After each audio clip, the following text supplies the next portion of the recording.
আজকের এই দিনটা একটু অন্যরকম, একটু ভিন্ন রকম। ক্যালেন্ডারের পাতায় আজকে একটি সাধারণ তারিখ হলেও স্কুল জীবনের এটা আমাদের শেষ অধ্যায়, স্কুল জীবনের এটা আমাদের শেষ দিন।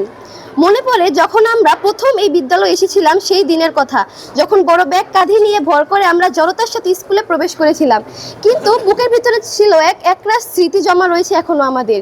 এই বারান্দা, এই খেলার মাঠ, এই ক্লাসরুম, এই পরিবেশ সব আমাদের নিজেদের আপন হয়ে গিয়েছে।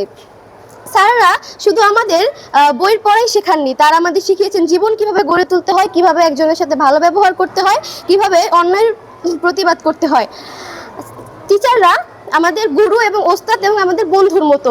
আজ বিদায়ের এই দিনে বিদায়বেলায় চলে যাওয়ার সময় আপনাদের চরণে জানাই গভীর শ্রদ্ধা এবং সম্মান।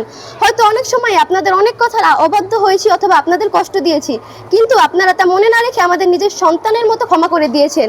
আমাদের কোনো ভুল হয়ে থাকলে আপনারা আপনাদের সন্তান মনে করে আমাদের ক্ষমা করে দিবেন। হে সহপাঠী বন্ধুরা, আজ থেকে হয়তো আমাদের সবার পথ আলাদা হয়ে যাবে। পরীক্ষায় ভালো রেজাল্ট করার যুদ্ধের চেয়েও বড় যুদ্ধ হলো ভালো মানুষ হওয়ার আশা করি আমরা সবাই সেই যুদ্ধে জয়ী হব।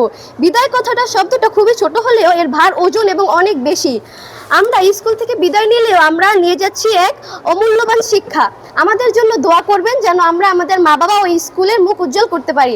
আজ স্কুল এবং স্কুল জীবন নিয়ে যতই বলি না কেন, বক্তব্য শেষ হবার নয়। তাই কবিগুরুর এক আমোঘ বাণী নিয়ে শেষ করতে যাচ্ছি। যেতে নাহি দিব হয়, তবুও যেতে দিতে হয়, তবুও চলে যাই। সকল শিক্ষক এবং শিক্ষিকাবৃন্দ আমাদের জন্য দোয়া রাখবেন। আমরা আমাদের জীবনের প্রথম আদর্শ এবং গুরু, আপনাদের দোয়াই আমরা আমাদের জীবনের সর্বোচ্চ স্তরে পৌঁছাতে পারবো।